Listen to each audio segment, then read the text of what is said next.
ओय हमर गुटका खावा पैसा तो तोय सोभे सिरावले तोय रे घाटा लगावले मोर गुटका खावा पैसा तो तोय सोभे सिरावले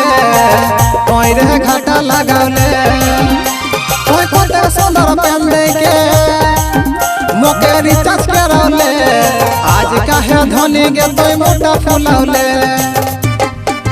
अयो तोय 1.5 GB डाटा तोरे हमके फसावले ओ तोय 1.5 GB डाटा तोरे हमके फसावले तोय रे घाटा लगावले मोर गुटका खावा पैसा ता तोय सोभे सिरावले तोय रे घाटा लगावले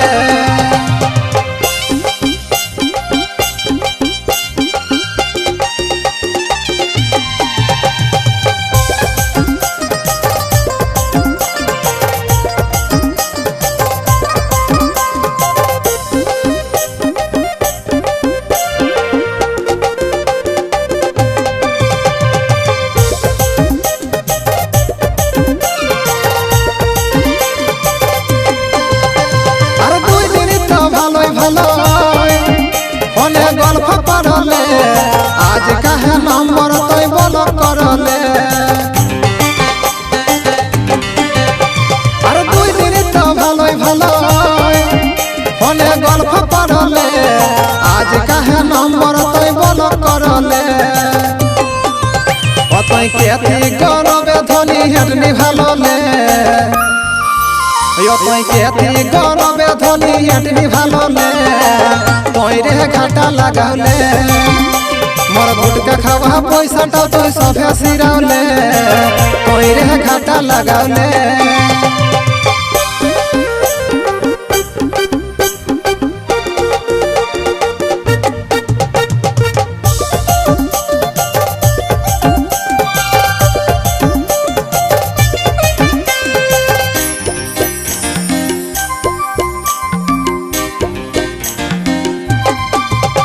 ओजे गिरी धाटी मन व्यथा काहे नी बुझले चेंग माछ के रखम धनी पूछ के पड़ाले ओजे गिरी धाटी मन व्यथा काहे नी बुझले चेंग माछ के रखम धनी पूछ के पड़ाले ओजे पानी डुबाओ थिन लोके तोय टाइरे डुबाओले ओजे पानी डुबाओ थिन लोके तोय टाइरे डुबाओले तोय रे घाटा लगावले मोर गुटका खावा पैसा ता तोय सोभे सिरावले तोय रे घाटा लगावले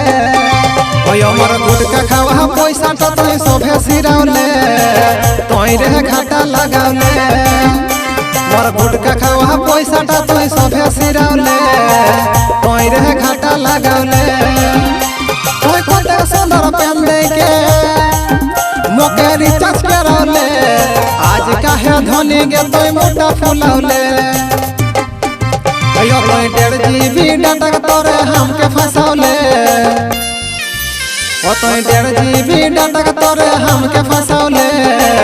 तोय रे घाटा लगावले मोर गुटका खावा पैसा ता तोय सोभे सिरावले तोय रे घाटा लगावले तोय रे घाटा लगावले तोय रे घाटा लगावले